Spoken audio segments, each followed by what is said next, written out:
Sagalee qeerroo bilisummaa Oromooti. Sagaleen qeerroo bilisummaa Oromoo torbaanitti guyyaa 3 facaasaa yookaan kibxata kamisaa fi jimaata akka lakkoofsa sa'a Oromootti galgala keessaa sa'a 7:00 hanga 8tti meetir baandii 16 yookaan kiiloo heerzii 17,840 irratti qilleensa irraan isiniif darbuudha. Kun sagalee qeerroo bilisummaa Oromooti.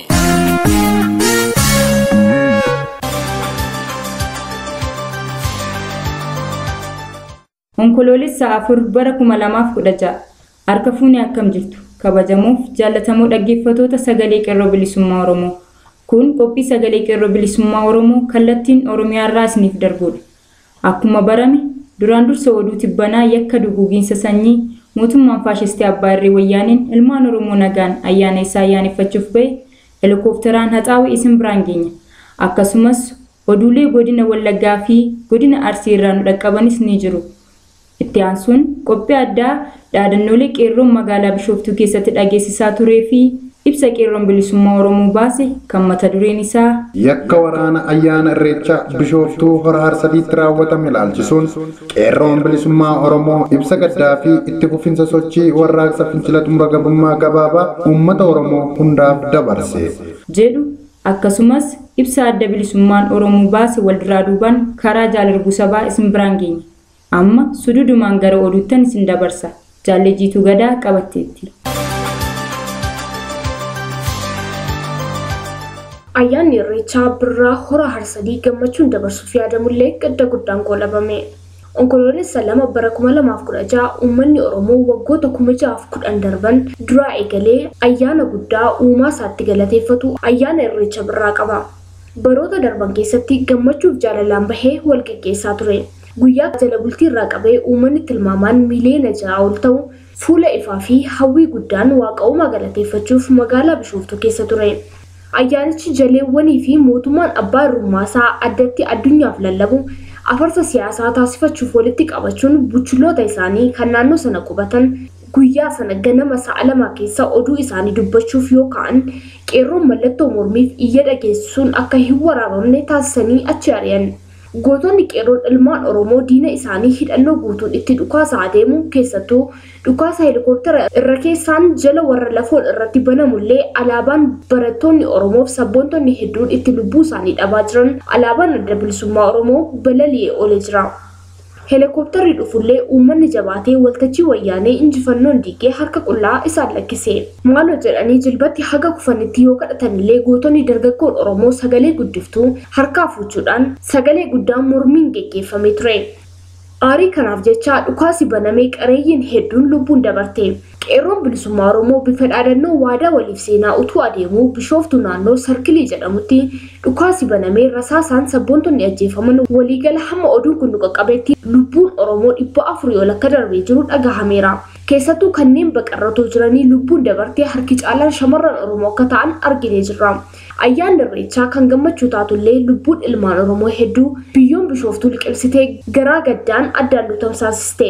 Qabsoon haalaan akka finiinu waadaa qeerroon waliif seene keessaa qabeenya diinaa bakka jiru hundaa barbadeessuu, qabeenya mootummaa Allaamuddin qabeenya Qananiisaa Baqqalaa of keessaa guggubee akka baasu waadaa walii galee jira.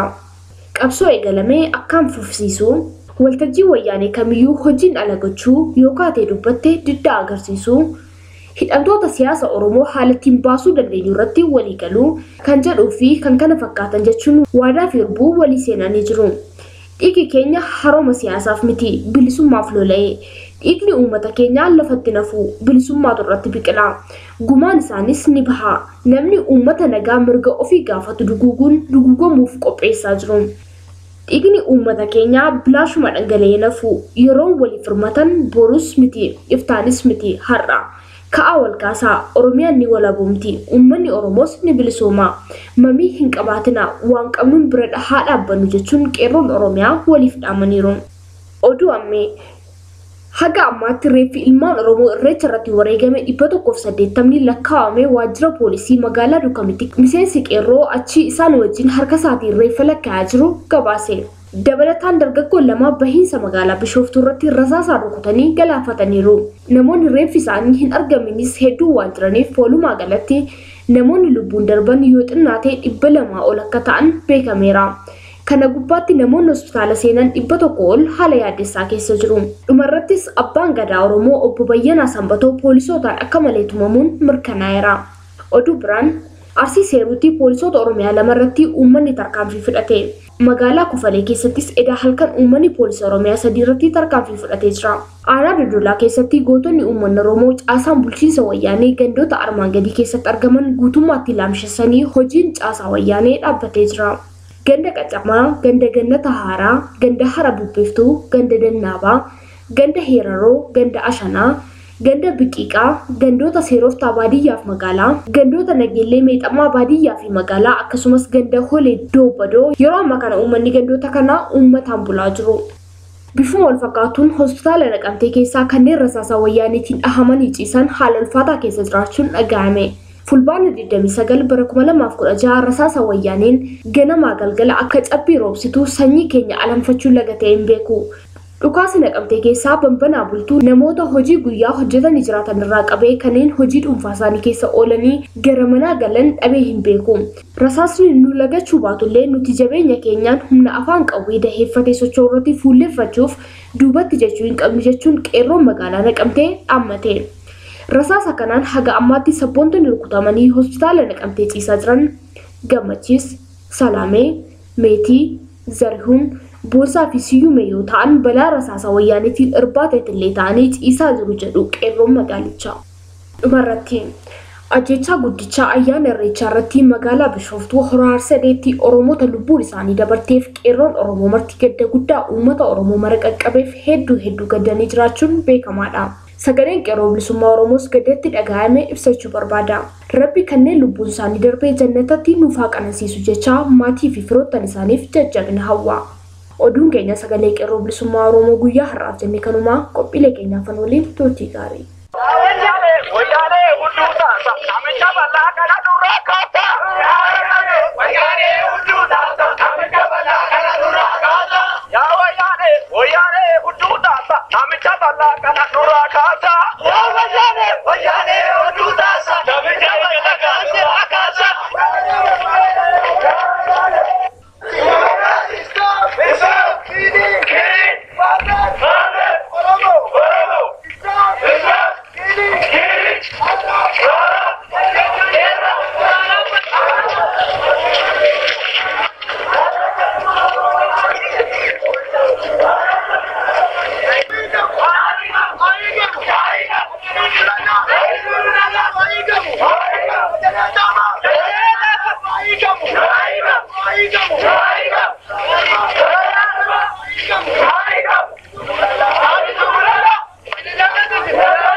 dhiigni dhangala'ee fi lubbuun harcaate galaana ta'ee diina fuudha.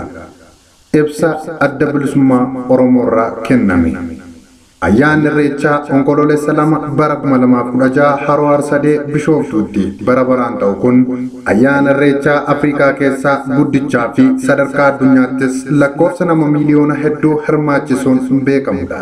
Kan bara 2016 kun ammoo ilmaan Oromoo iddoo tokko taa'ee uummata Oromoo fi uummata dhala namaaf naatota addunyaa hunda biratti guyyaa dukkanaawaa ta'ee jira.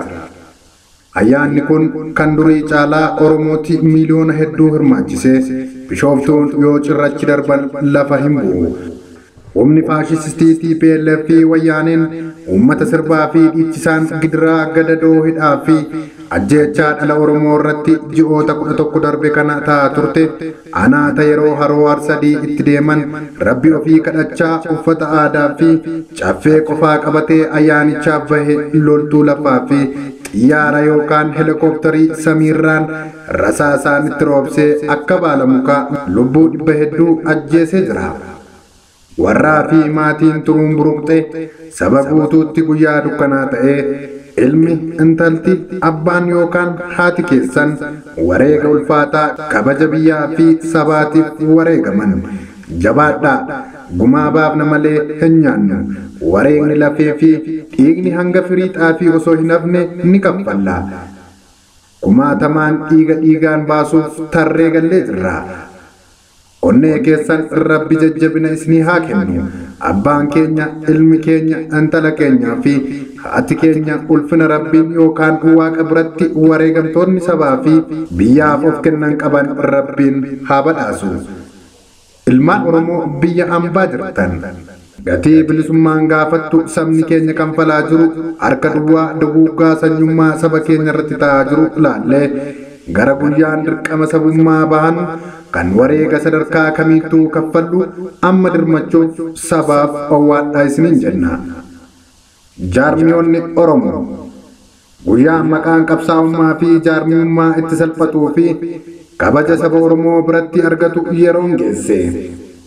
Lubbuu saba keenya guyyaa kabajamaa irratti Oromiyaa irratti murruqiin bu'aa jirtu gaaffii qabsaa'aa dhugaa kan waan jedhee hojiitti hiiku kan lubbuu ofii isaa fi sabaaf rakkoo godhu kan irbuu seenee itti dhugoomsu gahee jira.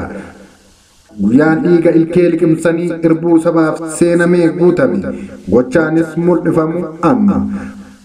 Humnaa fi beekumsa mooraa jiru mara qindeessuun qabsoo sabni Oromoo daraarsee firiif wareega baasaa jiru kanaaf gumaacha sabummaa akka baanu ni dhaamna. Kun immoo booda miti amma. Borus miti har'a. Adda bilisummaa Oromoo. Onkoloolessa bara 2016.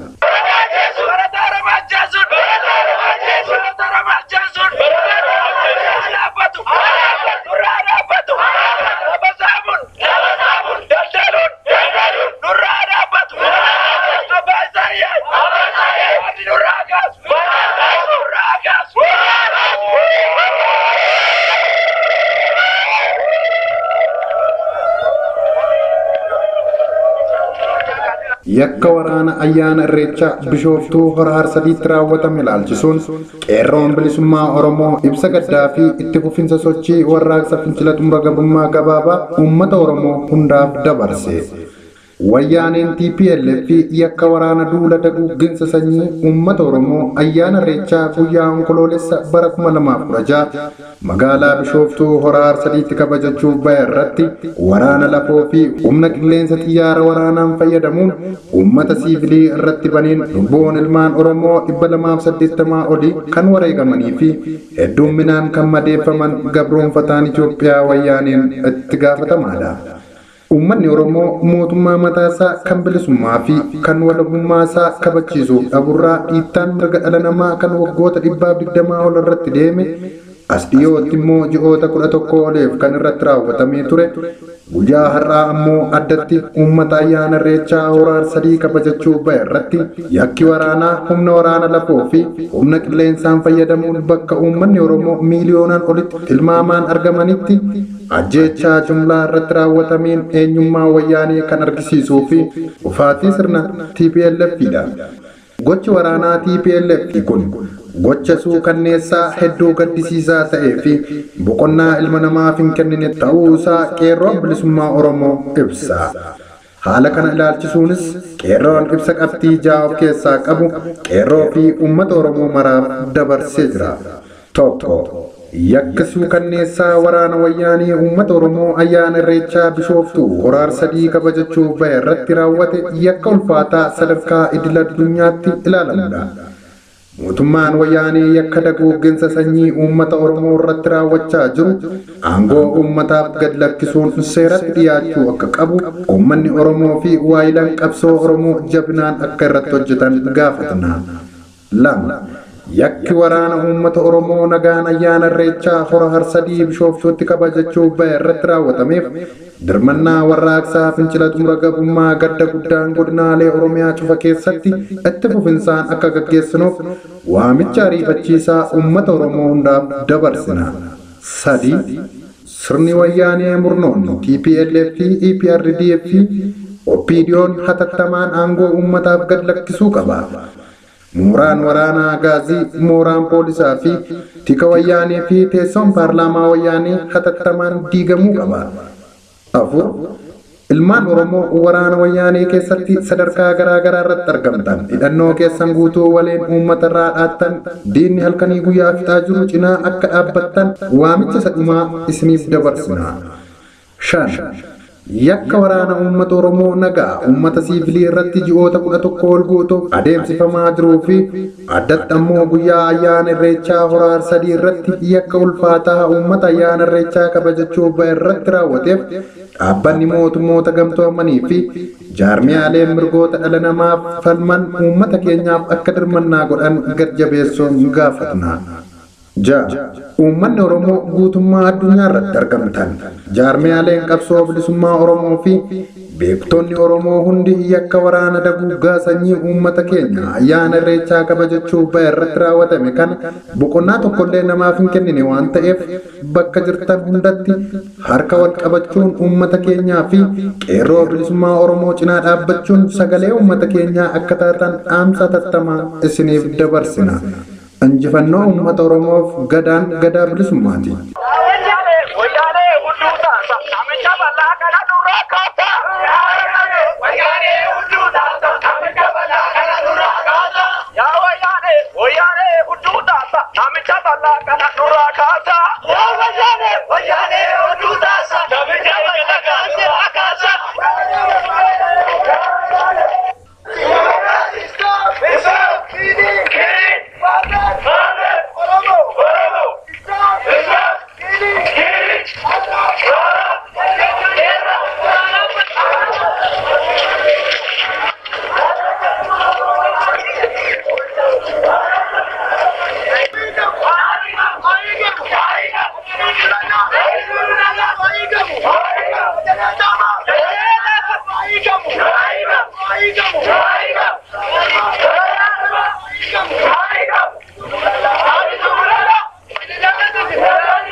Jason!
asitu ada latera ujumota dida malgota dida asitu ada latera ujumota dida malgota dida asitu ada latera ujumota dida malgota harga ke asitu ada latera ujumota dida akana bakati ujumota dida akana bakati ujumota dida rukke jode dagi ujumota dida ujumota dida kia oromo ujumota dida barato da kenya ujumota dida sama wayane ujumota dida abrasa sanguba Chambar Banduka, Mirka Kenya Male, Mirka Namatugnu, Naki Awayane, Idone Kenya.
Egaan dhaggeeffattoota keenya sagantaa keenya guyyaa har'aaf jenne kanumaan goolabna. Turtiin waliin gootaniif galanni keessan bilisummaa ta'u isiniin jechaa sagantaa biraan hanga wal agarru nagaan nuuf tura. Injifannoo uummata Oromoof. Gadaan gadaa bilisummaati.